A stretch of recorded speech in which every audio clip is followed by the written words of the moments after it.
Hey guys, what's going on? Jeff here from Films at Home, and today we're going to take a look at the last of the original trilogy, Star Wars Return of the Jedi, Episode 6 on 4K Blu-ray.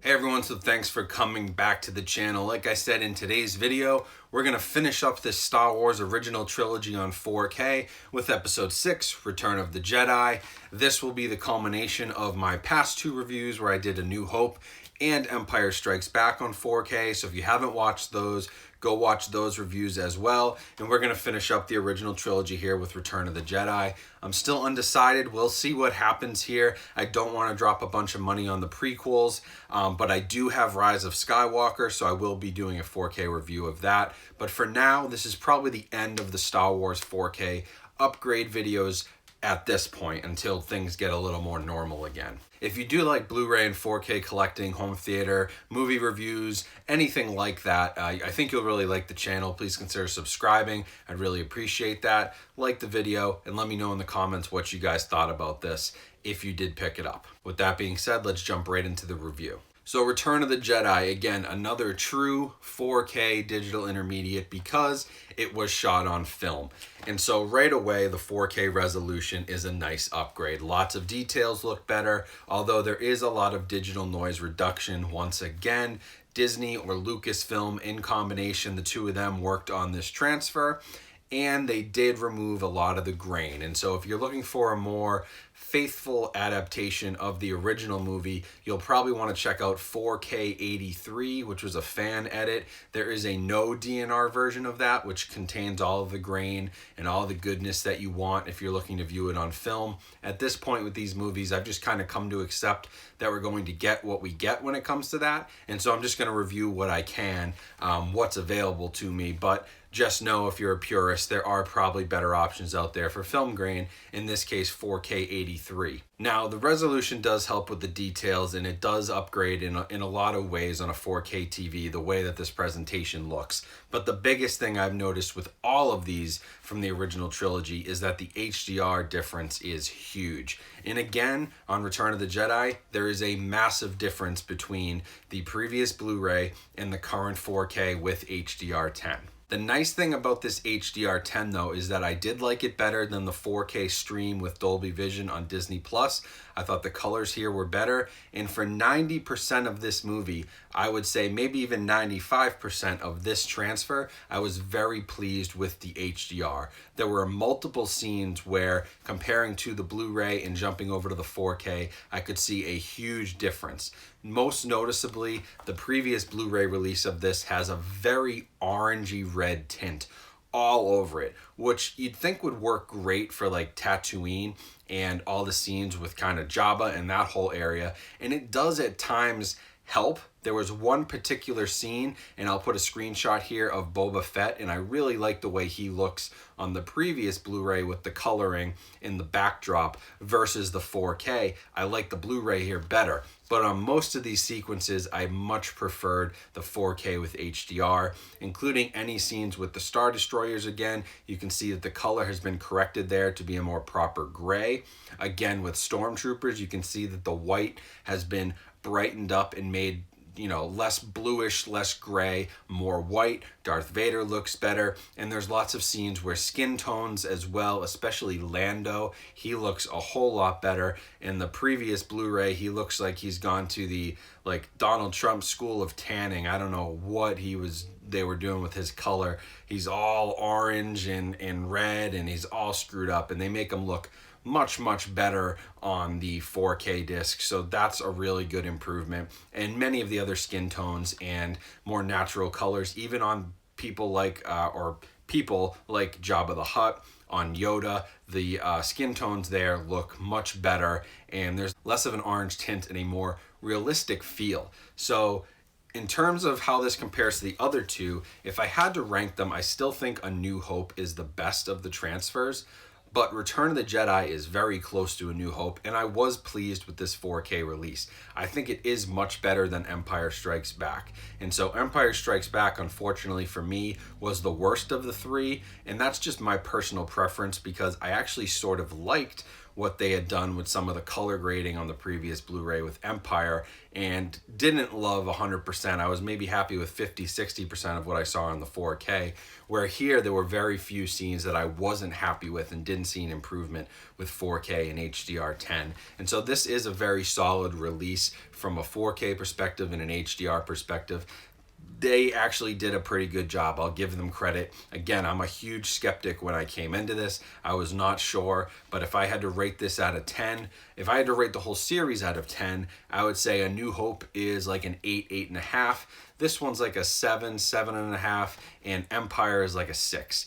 This may even be like an 8, and New Hope is an 8.5. Like it's up there. It's a very well done transfer. Of course, I'd prefer that the original film grain was there and that they didn't do any of this digital noise reduction. But what they did do, considering it's a special edition with all this added CGI, actually makes the film look and flow a little bit better. So I know that's like hearsay when it comes to these movies, but because they've added in CGI 20 years after the fact, by doing digital noise reduction, it helps it blend better, and it actually looks like a more completely packaged film than a film that has CGI elements just tossed into it haphazardly. So because this is what we have, this is the best version of Return of the Jedi, and it looks really nice, and it's very close to A New Hope in terms of picture quality. So this is my favorite of the two Disney Lucasfilm collaborations, but A New Hope was still the best of the bunch. Now for audio, the nice thing about this for me was that the Atmos track on the 4K, I felt like I had much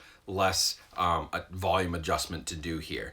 And I haven't recalibrated after each Star Wars movie I've watched because I've been wanting to see how does it sit when I originally turn my system on and I have it the way I like it. How does it sound? And this one was much better, much more consistent. I'm not sure what they did differently, but just the volume adjustments on this were a whole lot better than both A New Hope and Empire. And so for me, this probably has the best Atmos track of the three, and its audio is really nice. Again, there's a ton of great Atmos sequences in this movie. Star Wars is the perfect candidate for Dolby Atmos because of all that's going around your soundscape throughout most of the movie, especially towards the end and with some lightsaber battles in the middle third. There's some really nice stuff that's happening here with Atmos, and I was super impressed. This is actually one of the better, in my opinion, one of the better Disney Atmos tracks that they've ever put out. Now for packaging, again, this one has a green tint, and that's because Luke gets the green lightsaber in this movie, and everything is embossed again or debossed on the cover. It's a really nice slip cover, and I do like the color coding they did. Probably one of my favorite things about all of these releases is the packaging. Now on the inside, again, you've got the 4K disc, and it is stacked. So it's stacked on top of the special features. So I will probably adjust that and put the special features under the other Blu-ray, but it also comes with a digital code for Movies Anywhere, which will redeem in 4K, which is nice. And it does have that annoying Ultimate Collector's Edition on the slipcover. So is what it is, but overall, nice slip covers. If they just got rid of that bottom portion, they'd be perfect. And the packaging, it's a nice release at the end of the day. When it comes to individual slipcover releases, this is a pretty good one. Now, special features, there are a bunch of new things. There's a couple documentaries on here. There's some documentary about all the sounds and how they made the sounds of C-3PO, R2-D2, lightsabers, Darth Vader, and also a conversation on here about all the different effects, as well as commentaries and other extended and deleted scenes from previous Blu-rays. These are all on the Blu-ray disc, again, not on the 4K. And it's interesting because, again, like a documentary about the sounds, that could have been done on the first movie or the second movie where we've already met R2-D2, C-3PO, so they kind of wait till the end. It's almost like the special features from the Skywalker Saga box set are just kind of sprinkled across these different releases, and they all relate to each trilogy, but they're not necessarily super relevant to the exact movie you're watching. Now, if you bought the whole original trilogy like me, it doesn't matter because you're going to get all the features anyway. You just have to switch discs, but just something I noticed. So overall, is this worth an upgrade? I would say yes. This one, honestly, I was probably the most impressed with of the three in terms of its leap. Now, A New Hope already had a really good Blu-ray, and so the leap to 4K was noticeable and definitely